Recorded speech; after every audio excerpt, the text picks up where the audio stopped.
कहानी दिल्ली के टैक्सी चालक की। कहानी दिल्ली के एक साधारण टैक्सी चालक देवेंद्र की है। देवेंद्र मुतल बिहार के रहने वाले हैं। एक दिन देवेंद्र की टैक्सी में कश्मीर का निवासी बैठा, जिसे एयरपोर्ट से पहाड़गंज तक जाना था। देवेंद्र ने उसको पहाड़गंज छोड़ा, अपना किराया वसूला और वापस टैक्सी स्टैंड की ओर चल पड़े। इसी बीच उनकी नज़र गाड़ी पर पड़े एक बैग पर गई। बैग को देखकर देवेंद्र समझ गए कि यह उसी सवारी का बैग है जिसे कुछ ही समय पहले वह पहाड़गंज छोड़कर आए हैं। बैग को खोलकर देखा तो उसमें कुछ स्वर्ण आभूषण, एक एप्पल का लैपटॉप, एक कैमरा और कुछ नगद पैसे थे। सब कुछ मिला के लगभग 7 या 8 लाख का सामान था।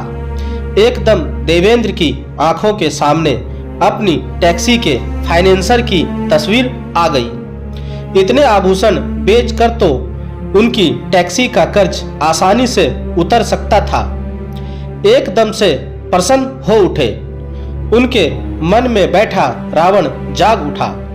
पराया माल अपना लगने लगा, परंतु जीवन की यही तो विडंबना है। मन में राम और रावण दोनों ही निवास करते हैं। कुछ ही दूर गए थे कि मन में बैठा राम जाग उठे। देवेंद्र को लगने लगा कि वह कैसा पाप करने जा रहे हैं। नैतिकता आड़े आ गई। बड़ी दुविधा थी। एक ओर आभूषण सामने पड़े थे और दूसरी ओर अपनी अंतरात्मा खुद को ही धिक्कार रही थी। कुछ देर दंत चला, पर अंत में विजय राम की ही हुई। देवेंद्र पास के पुलिस स्टेशन गए और बैग ड्यूटी पर मौजूद थानेदार के हाथ में थमा दिया। जब थानेदार कभी बैग में पड़े आभूषण देखे और कभी ड्राइवर का चेहरा देखे, थानेदार ने कहा कि तू अगर चाहता तो यह बैग लेकर भाग सकता था। देवेंद्र ने जवाब दिया, साहब हम गरीब हैं पर बेईमान नहीं हैं। थानेदार भी निशब्द हो गया। उसे लगा कि ड्राइवर सच में गरीब तो है किंतु ईमानदार है। खैर, सवारी को उसका बैग सकुशल वापस मिल गया। देवेंद्र की ईमानदारी के इनाम के रूप में मालिक ने उसे कुछ रुपए देने की पेशकश की तो देवेंद्र ने साफ मना कर दिया। असली कथा आगे शुरू होती है।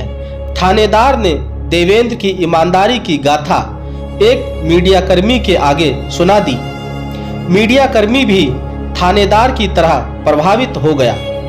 उसने इस ईमानदारी की खबर अखबार में छापने की ठान ली। वह देवेंद्र से मिला और उसका साक्षात्कार लेते हुए पूछा, अगर बैग में पड़े सामान की कीमत 8 लाख रुपए उसे मिल जाए तो वह क्या करेगा? देवेंद्र ने कहा कि पहले तो फाइनेंसर का कर्जा चुकाएगा और फिर अगर संभव हुआ तो एक टैक्सी खरीदेगा। रिपोर्टर ने कहा कि तेरे सर पर कर्ज है तो तू बैग लेकर भागा क्यों नहीं गया? देवेंद्र ने रिपोर्टर से भी यही कहा कि साहब हम गरीब हैं पर बेईमान नहीं। थानेदार की तरह अब रिपोर्टर भी प्रभावित हुआ। रिपोर्टर ने उसकी ईमानदारी की गाथा एफएम चैनल के एक रेडियो जॉकी को बताई। एफएम रेडियो के जरिए देवेंद्र की कहानी दिल्ली वासियों को सुना दी गई। साथ ही साथ दिल्ली वालों को देवेंद्र के कर्ज के विषय में भी बताया गया। इसी के साथ देवेंद्र का एक बैंक खाता नंबर भी दिया गया, जिसमें धनराशि डालकर वह ईमानदार देवेंद्र का कर्जा उतारने में उसकी मदद कर सकते थे।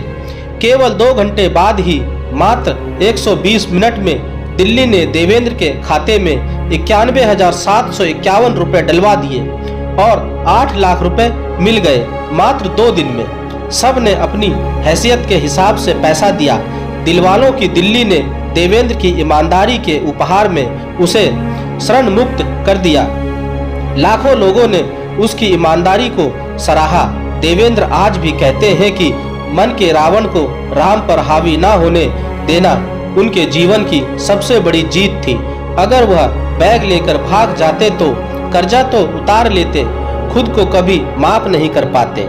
यह सच सिद्ध हो गया कि मन में बैठा रावण आज की व्यवस्था में हावी है, परंतु मन में बैठा राम आज भी दशानन का वध करने में सक्षम है। अच्छाई और बुराई में आज भी धागे भर का फासला है। इस ओर गए तो राम और उस ओर गए तो रावण। गरीब ड्राइवर देवेंद्र ने दिल की सुनी और दिमाग के तर्क को नकार दिया। अपने संस्कार से सिद्ध किया कि किसी और के परिश्रम से अर्जित धन को हड़पने से धन नहीं आता। ईमानदारी ही जीवन को सुखी और समृद्ध बना सकती है। दोस्तों, आपको मेरी यह कहानी कैसी लगी, आप मुझे मेरे कमेंट्स बॉक्स में जाकर मुझे बता सकते हैं। और अगर आप मेरे चैनल पर नए हैं तो मेरे चैनल को सब्सक्राइब जरूर करें और बेल आइकन का बटन भी दबा दें। धन्यवाद दोस्तों। ऐसी ही और कहानियाँ सुनने के लिए बने रहें मेरे चैनल पर। और आपको कैसी कहानियाँ पसंद है, आप मुझे मेरे कमेंट्स बॉक्स में लिखकर मुझे बता सकते हैं।